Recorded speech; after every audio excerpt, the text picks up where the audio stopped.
What's going on, everybody? Billy here from Storm Trades with another trade recap. NQ from Thursday, September 4th AM New York trading session.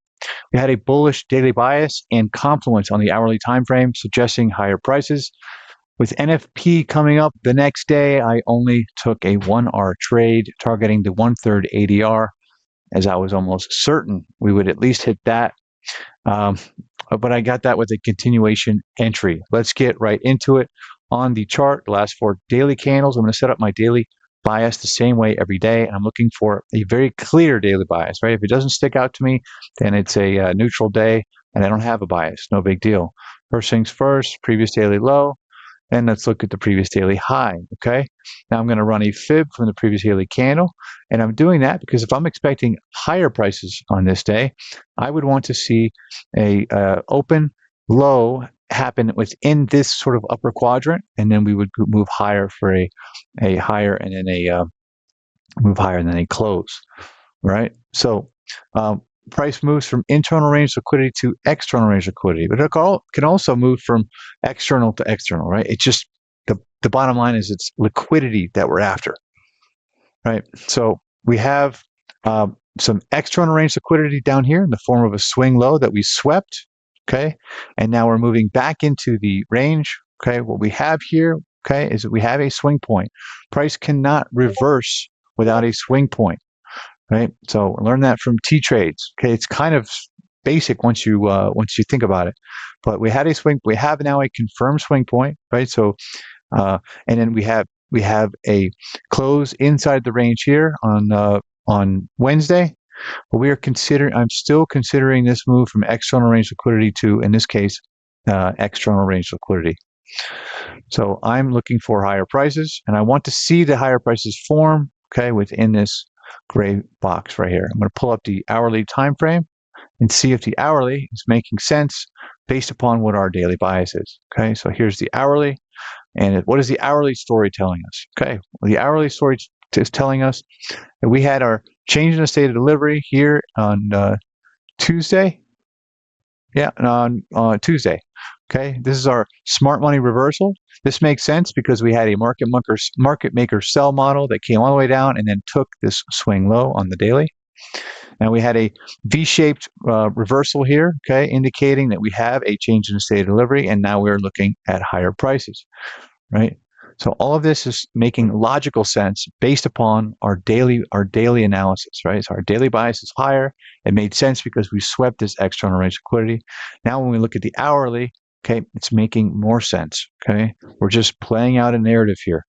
So changing the state of delivery, I'm gonna draw a fib from that swing high to this swing low to see where the fib levels are pointing to, right? So we have the -1 to -1.5. This is typically the low-hanging fruit, okay?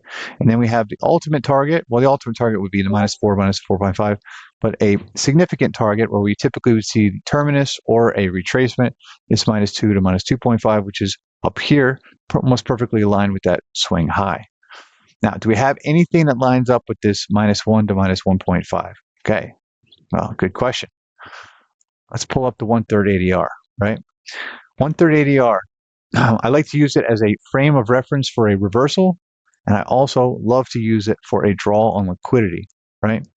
So do we have anything above, right around this 1/3 ADR, and that's in line with this -1 and -1.5 low-hanging fruit target that could be a draw on liquidity, okay? We do, right? We have a untapped bearish hourly fair value gap up here to target, okay? So just going to leave that there for now as we go back down and just sort of understand how the week has been playing out.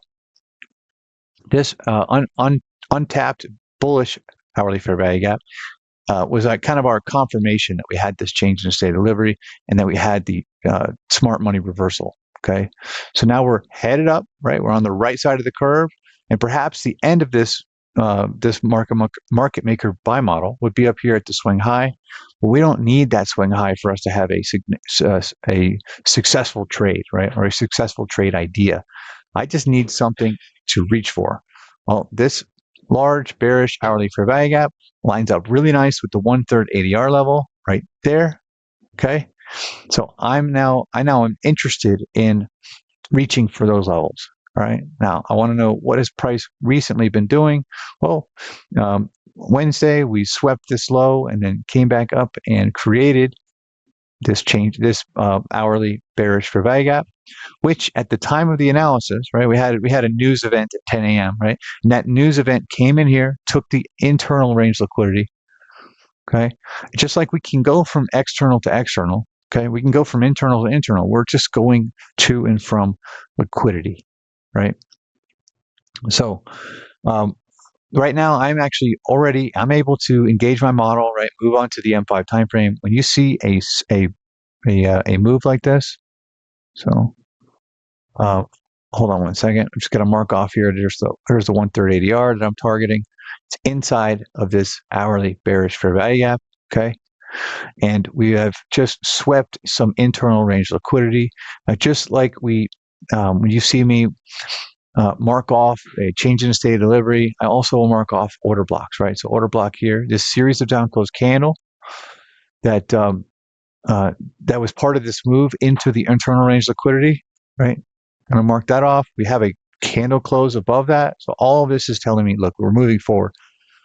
Should I have looked for a higher target? Well, once we see what price did, the answer is yes. However, with NFP coming the next day, this is not an ideal day to trade, and it's not ideal for a trend day. So keeping that in mind, I just wanted to get some of the most low-hanging fruit I could.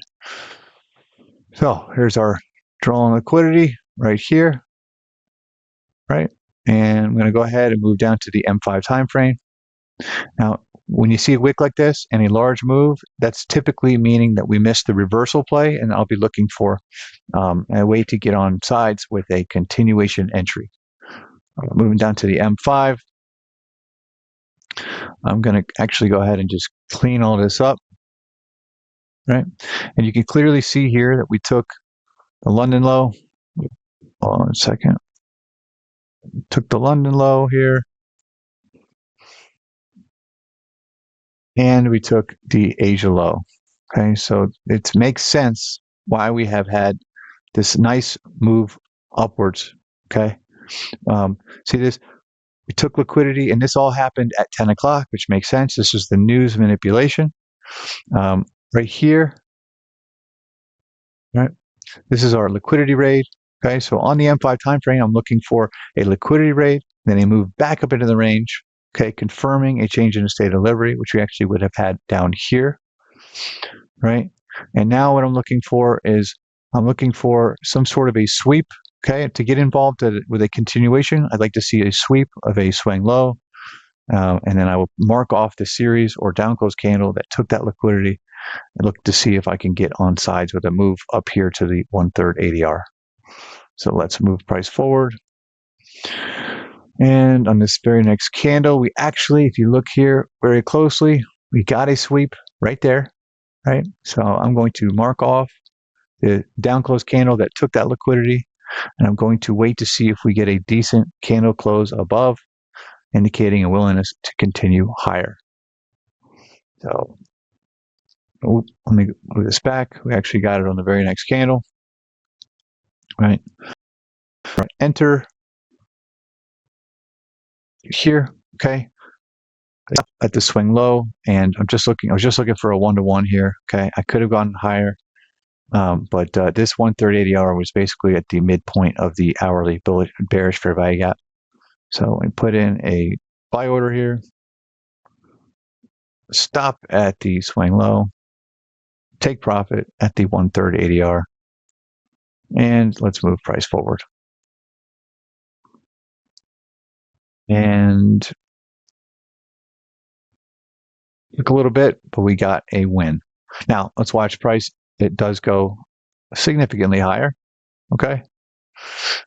Anyway, if you guys got anything out of that at all, right? So this is a really good example of having a clear daily bias, looking at the hourly market structure time frame and seeing logically how it's playing out and how that is a strong confluence to the daily bias, and then using logic and liquidity to get involved with a trade when we already clearly missed the reversal That's fine as long as we still have a draw on liquidity and we can get involved in a smart way on a continuation. All right. You guys have a great one. I appreciate anybody who watches this. Like, subscribe, comment. You guys have a great day.